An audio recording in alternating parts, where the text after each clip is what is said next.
Bienvenue sur votre podcast dédié à l'art et à ses métiers, La Pause d'Art. Anecdotes, passion, parcours inspirant d'artistes d'ici pour le monde et ceux du monde pour ici. À suivre donc La Pause d'Art. Le dessin même, j'apprends réellement, vraiment, je me mets au dessin entièrement à travers Trésor Fonga. Il dessine très bien. Il maîtrise le dessin, il maîtrise la couleur, il maîtrise la forme, il maîtrise vraiment tout ça. Donc quand on ouvre dans l'atelier, c'est où je me mets réellement à dessiner. Les visages, les formes, je savais, mais c'est où je m'assois vraiment et je dis, bon, ça, voyons comment je vais faire ça. En continuant mes travaux, j'étais en train de continuer mes œuvres.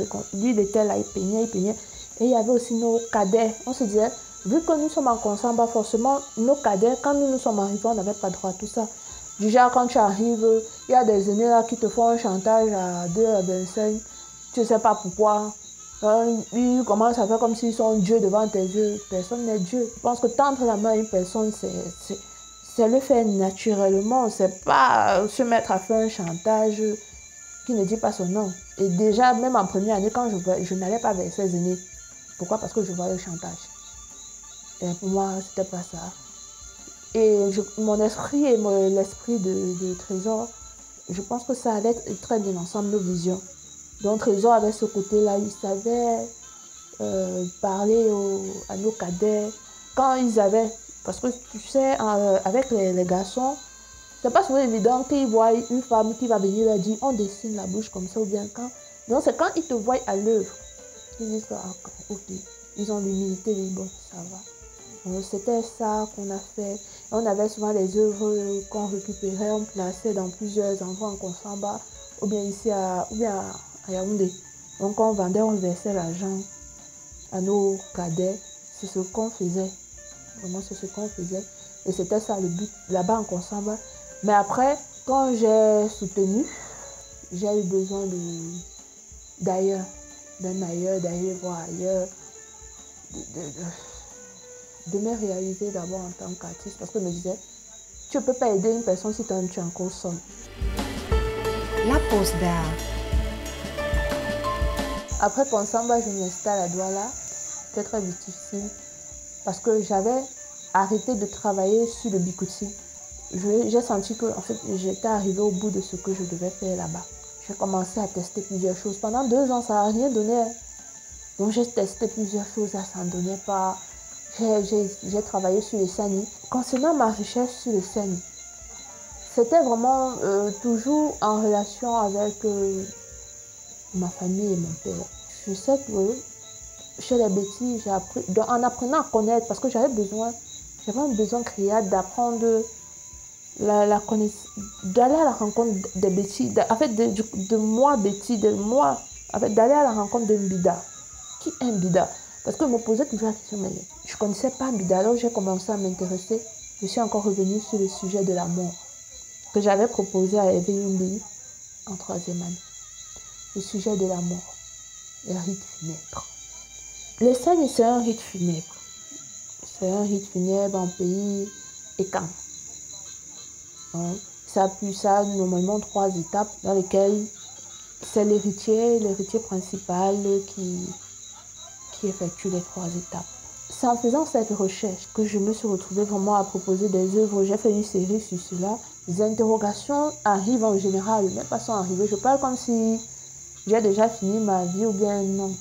Les interrogations arrivent en général dans ma vie au bon moment. Je me suis dit, voilà les sani, j'ai travaillé dessus.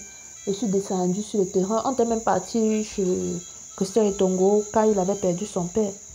Donc, tout ça m'a permis de m'imprégner entièrement, pas entièrement d'une partie. Donc, j'allais petit à petit à la rencontre de Mbida. Peut-être, je sais pas, peut-être je faisais aussi un certain deuil, je n'en sais rien. Mais ça m'a beaucoup aidé. Énormément même. Mais à vrai dire, de cette série, je n'ai même pas vendu un tableau. Même pas, je n'ai pas vendu un seul tableau. Je m'inspirais vraiment des scènes principales de l'Essani.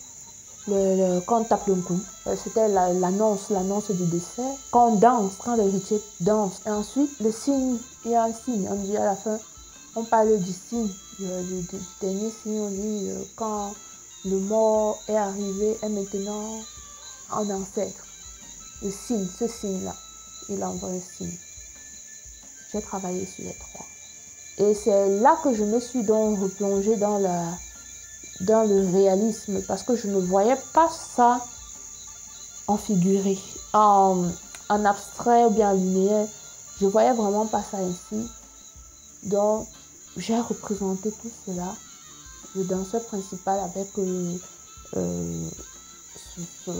la feuille de bananier, qui symboliquement représente la peau de panthère. Il m'était interdit de tuer. Je suis mon propre sujet. J'apprends beaucoup à me remettre en question parce que j'ai beaucoup de lacunes. Je pense que, humainement parlant, avec les relations humaines, j'ai beaucoup de lacunes et ça, j'en suis consciente. Et j'en suis tellement consciente que je ne cherche pas non plus à me faire aimer. Je ne cherche pas non plus à me dire non, il faudrait que X ou Y même parce que non, je vais lécher ses beaux, ça, non. Donc, je me dis, si ce n'est pas passé, si ce travail n'a pas été accepté, ça veut dire que je n'ai peut-être pas trouvé le bon code de langage. Donc, et tous ces sujets, moi, m'enrichissent parce que ça me permet de quand je travaille, moi, j'ai fait des recherches.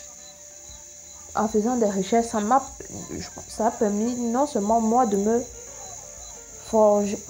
forger, d'acquérir certaines connaissances dont j'estime que j'ai besoin. Et je pense que ça va toujours continuer dans ce sens. Du moment où j'arrive à bout d'un truc où je n'arrive plus, du moment où mes doigts ne parviennent plus à produire ça, je quitte. Je ne force pas. Et c'est toujours ce sujet qui m'a conduit les intérieurs de maison. Le même sujet. Sous quel angle? Parce que je me suis dit, quand on ne le défend pas, que deviennent les... Comment se sentent les gens qui restent? Comment ces personnes peuvent vivre ça? Et je m'étais posé cette question, j'étais au village à Sombenga, dans le salon de ma grand-mère maternelle. Je me suis dit, j'étais là, je regardais la maison, déjà toute vide, la maison, notre construction est maintenant très très vide. C'est très très vide. Je suis restée là, ce sentiment-là, ça répondait à une partie à ma question sur le sein. Comment est-ce que les gens se sentent quand ils ont perdu des êtres chers? Ou bien quand il y a tellement d'absence, ce calme, ce vide. Mais un vide qui, bizarrement, toujours dans cette maison-là, quand moi je pars dans la maison de ma grand-mère, physiquement je sais qu'il n'y a personne. Mais j'ai toujours l'impression qu'il y a un regard posé sur moi. Ça, c'est mon impression. Je ne sais pas, et je me suis aussi posé la question de savoir, est-ce que pour les autres, ils ont la même sensation d'avoir ce regard posé sur toi, où tu sais que tout est vide, mais tu as l'impression là que quand t'observes, mais c'est pas une énergie négative non plus, non. Moi, c'est ce que je ressentais. Moi, c'est ce que je ressens en général quand je vais dans la maison de ma grand-mère. C'est vrai qu'il y a aussi beaucoup de nostalgie. Donc, c'est tout ça qui me fait arriver à ce sujet, au sujet actuel.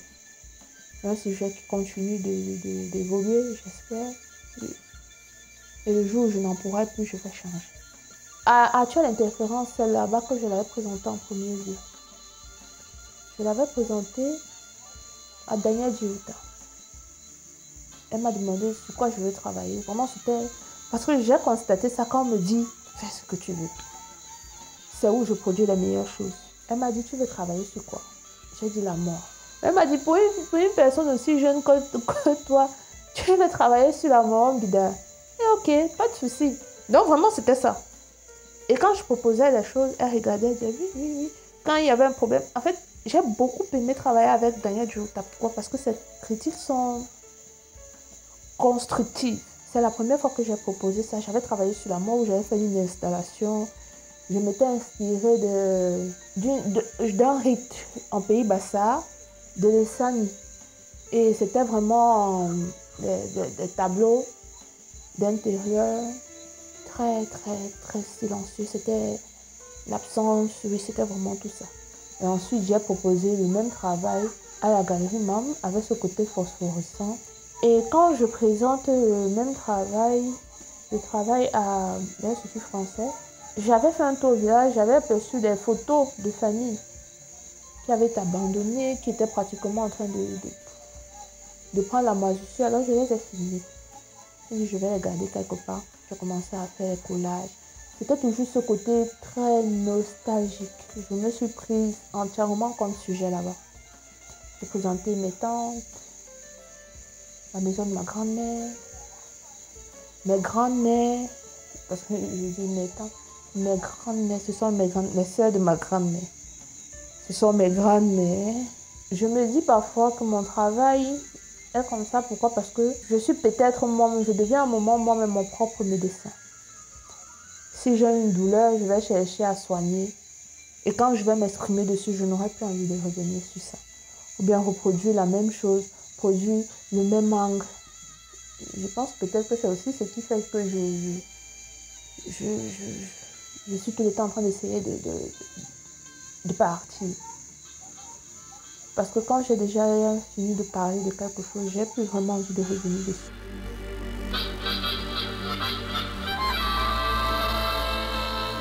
La pause d'art. Je me suis rendu compte quand j'ai fait le travail sur notre maison, je me suis rendu compte que je ne connaissais pas la maison de mes amis. On se voit, oui, on s'aperçoit là, on se voit dehors, on cause un peu. Si on vient à la maison, on fait vite, on ne va pas rester au salon non plus. On reste dans la chambre, après dans la chambre, on n'a pas 10 minutes, nous sommes sortis. Je me suis rendu compte que je ne connaissais pas les autres. Et peut-être, si moi, je parviens à me poser cette question, à rester aussi silencieux, comment sont les autres? Et ensuite, c'est vrai que je me suis aussi documentée sur les travaux d'intérieur, les peintres qui ont travaillé, qui ont fait des peintures d'intérieur dont j'ai eu plusieurs références. Et c'est ça qui me permettait aussi de vraiment me situer. Je me dis, bon, je ne suis pas dans le faux. Maintenant, ce que moi je peux faire, c'est que je contextualise. Ça représente ce que je vis. C'est mon espace, c'est ce qui m'entoure. Je peux pas me mettre à inventer les choses. Je ne sais pas inventer les choses. Parce que je me dis, l'émotion, j'aimerais bien à un niveau peut-être arriver à vraiment toucher, travailler l'émotion.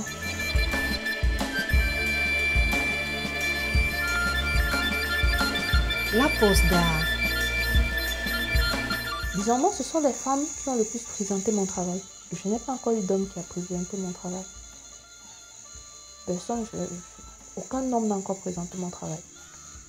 Que ce soit dans les institutions, que ce soit tout récemment même à Genève. C'est toujours une dame. Donc je me dis peut-être que mon travail trouve beaucoup plus d'écho aux âmes des femmes. Je ne sais pas encore, mais j'aimerais bien que ça touche tout le monde. Que ça touche tout le monde. Et j'aime parfois quand une personne vient acheter, ou bien dans les vernissages. Voilà. J'ai même une anecdote. Au vernissage à la Galerie MAM, il y avait un tableau que j'avais fait. C'était inspiré d'une maison à Souza, de vignoble. Il y a un monsieur qui est passé là plusieurs fois. Il fait le tour de la salle. Il revient encore se placer devant le tableau. Il me dit vraiment, c'est comme si tu es parti dans la maison de mon grand-père. Tu as filmé sa maison, tu as tout filmé et tu es venu mettre ici. Et je me rends compte que je n'ai encore rien fait pour la maison de mon grand-père. Je ne peux même pas acheter une tôle pour mettre chez mon grand-père. J'imagine ça. Inconsciemment, tu parviens à entrer dans la vie d'une autre personne sans t'en rendre compte. Donc là, quand il m'a dit ça, j'étais fière. J'étais fière de parvenir à créer une émotion. Parce que pour moi, je voyais beaucoup plus ça comme une émotion chez une personne. Une fois, je l'ai rencontré, je l'avais rencontré à Douala. Je n'ai pas... Je ne suis pas physionomiste. Et tu te souviens de moi, machin. Il me montre son téléphone, son écran. C'est l'œuvre là. Peut-être 2 ans après, hein, il me dit depuis là, c'est toujours là. Cette œuvre. Et vraiment, après ça, il est parti, il a commencé quand même à envoyer quelques sortes de ciment. Taper un peu la maison, mon grand-père. Donc, il se voyait vraiment, lui, quand il était encore tout petit, quand il jouait, quand il faisait les bouteilles d'odontol, les verres posés sur la table. Il a dit vraiment, ça m'a marqué. Et chaque fois, moi, je pense, toutes les étapes que je franchis me marquent. Toutes. Parce que ce sont des choses auxquelles je n'y croyais pas. La pause d'art. Je n'ai pas encore eu d'expérience sexiste. C'est juste que ce que je vois, c'est que c'est le travail des hommes qui est beaucoup plus mis en avant. Et je me demande, en prenant du recul, je me pose toujours la question de savoir pourquoi c'est le travail des hommes qui est beaucoup plus mis en avant. C'est quoi? Ils ont le testostérone qu'ils mettent à l'intérieur.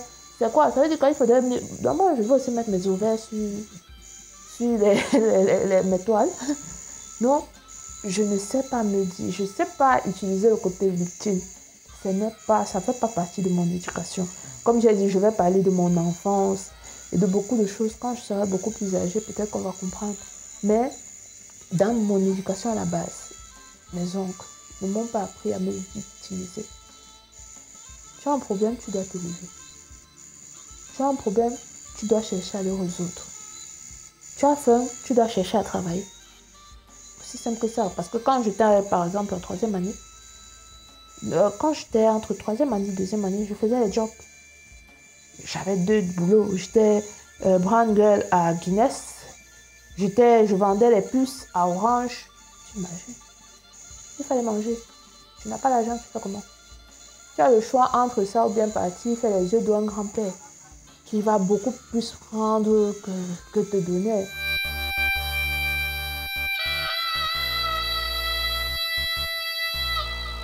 Merci à vous d'être si nombreux à nous écouter. Nous vous donnons rendez-vous la semaine prochaine pour aller à la découverte d'une histoire intimement liée à l'art. La pause d'art est une idée d'Yvon Gassam. Voix off, Solange Nembe. Musique, Tumo. Mixage, Ralin Gangmo. Réalisation, Yvon Gassam. La pause d'art est un podcast produit par African Entertainment avec le soutien du laboratoire de théâtre de Yaoundé, Otni et de Satek Records.